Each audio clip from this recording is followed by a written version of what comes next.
Hello everybody and welcome to Nathan on Shuffle and to my latest episode here of New Album Spotlight, where I put the spotlight on a new album in progressive rock or related genres that I think you guys will enjoy if you have similar tastes as me. And what I love more than anything else, I love covering the big albums, the big artists, covering the newest Jethro Tull, the new Yes album, even Flower King's Neil Morse related projects.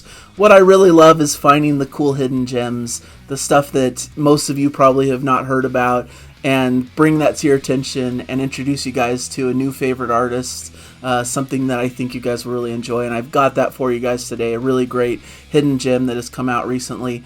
And the band is called Joviac, and the album is Autofiction Part 1, Shards.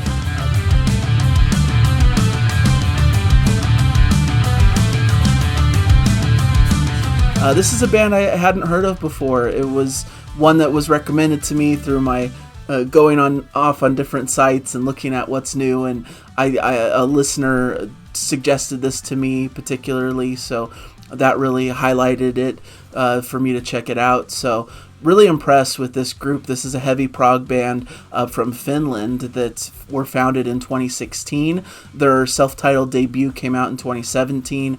Then they had an album called Here and Now in 2020. And now they have Autofiction Part 1, Shards. And the fact that it's called Part 1 makes me wonder if they have plans to release a Part 2 of this project. But for now, what we have is a really excellent album. And the best way I can describe them from my perspective is a band that's really focused on melodic rock and AOR type music, but they have this really cool progressive twist to it, and they add a little bit of a progressive metal edge that brings this really satisfying sound to my ears. So it's not just your standard Dream Theater progressive metal, and it's not just your standard like 80s Journey cover band or Toto cover band. It's kind of the melding of these two worlds into a fascinating project. There's a bit of a Haken vibe to it as well with some of the quirkier sections. Sometimes they'll add in some more electronica or poppier elements. There's some really great vocals that are super catchy, plenty of ear candy, great hooks. The production is really well done. And everything just really connects and works for me. I just had a blast listening to this album.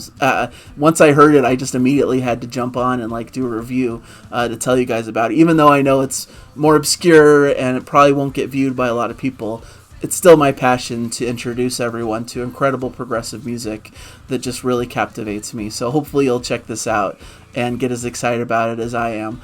The lineup for this album, we have Viljami Jupiter Wintola on vocals and guitar, Johannes Lipala on guitar, Tuomas Honkla on keyboards, Antti Varjani on bass, and Rudy Fabritas on drums. I'm sure I pronounced those horribly, but I want to spotlight the musicians because they're all excellent at what they're doing on this album. Like, every piece of the puzzle really comes together in a fascinating, excellent way. The album starts off with 2 instrumental tracks that are fairly short in the prog metal world, but give you an introduction into the band and to their sound. Level 1 starts off with some solid prog metal riffage. Kind of reminds me of the Presence of Enemies Part 1 from Dream Theater. Has a bit of almost a Rush vibe as well, with heavy prog with bright guitars and soaring solos, some Syrian synth work, and great grand keyboard sounds. Just a really epic, great opener to get this album going.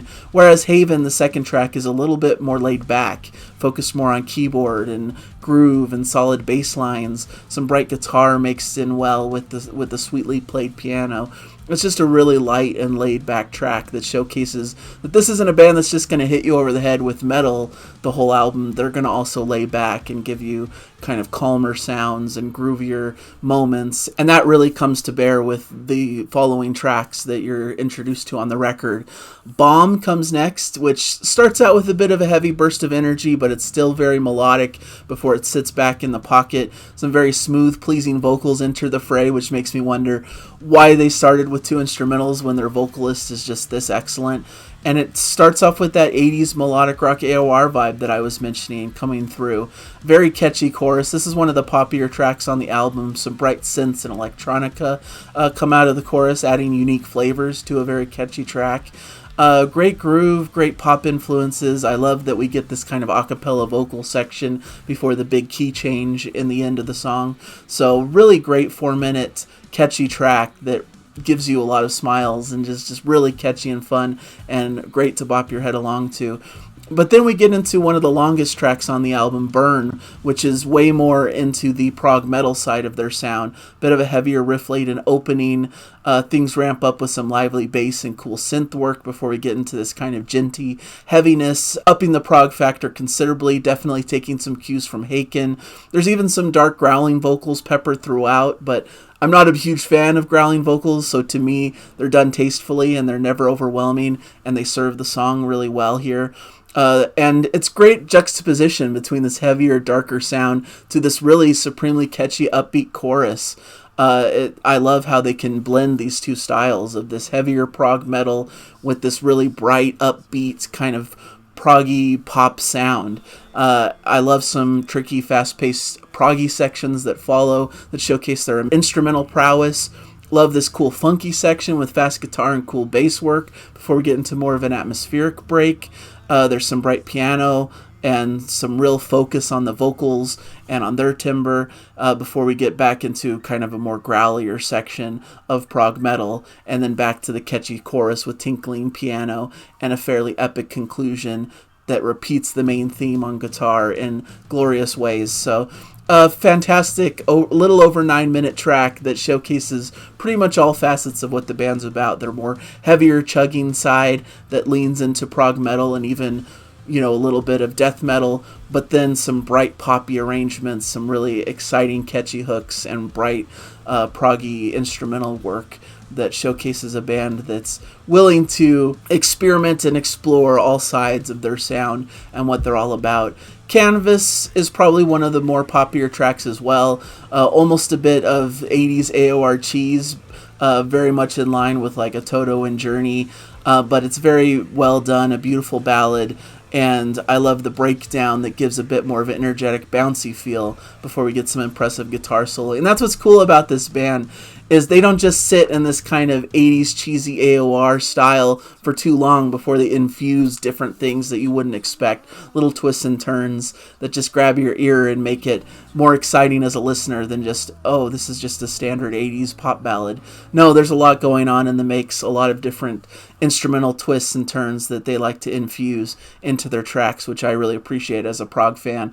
Shine is another bright proggier track with sparkly 80s keys, a bit more anthemic, bright, upbeat, catchy chorus. Once again, infusing that pop sound into their bright proggy aesthetic, which I really love. That's kind of my bread and butter, is this mixture of pop and prog that I just completely find totally captivating, because as I've been thinking about lately, there's two poles of music for me, at least within this kind of prog space, where on one side you've got the more experimental, avant-garde, kind of strange sounding stuff, and then on the other end of the spectrum you have the supremely melodic, almost pop influenced sound that, can sometimes be a little bit too over the top, saccharine and sweet and poppy.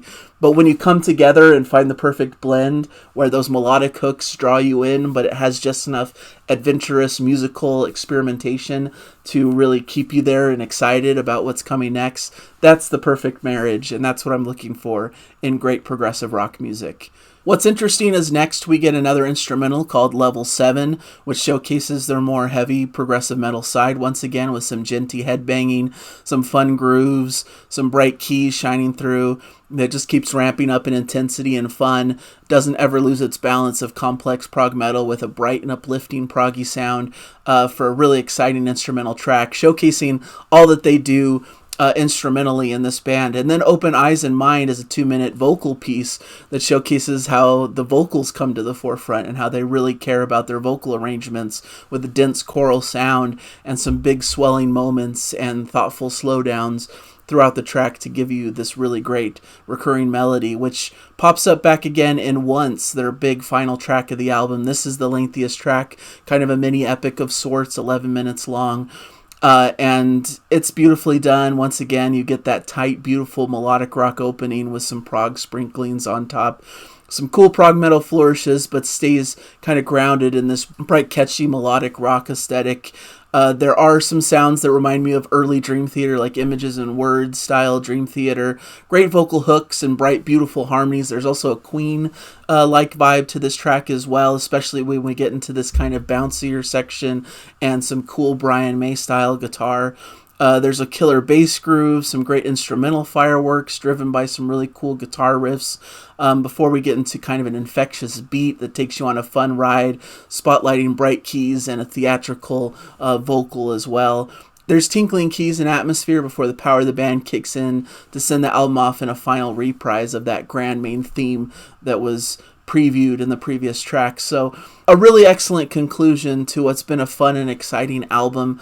It's almost 48 minutes long, so it's the perfect length. It doesn't overstay its welcome. Each track has its own identity and is really exciting, and they never do anything boring. They're always putting in cool, quirky, proggy touches that elevate the music to really exciting levels.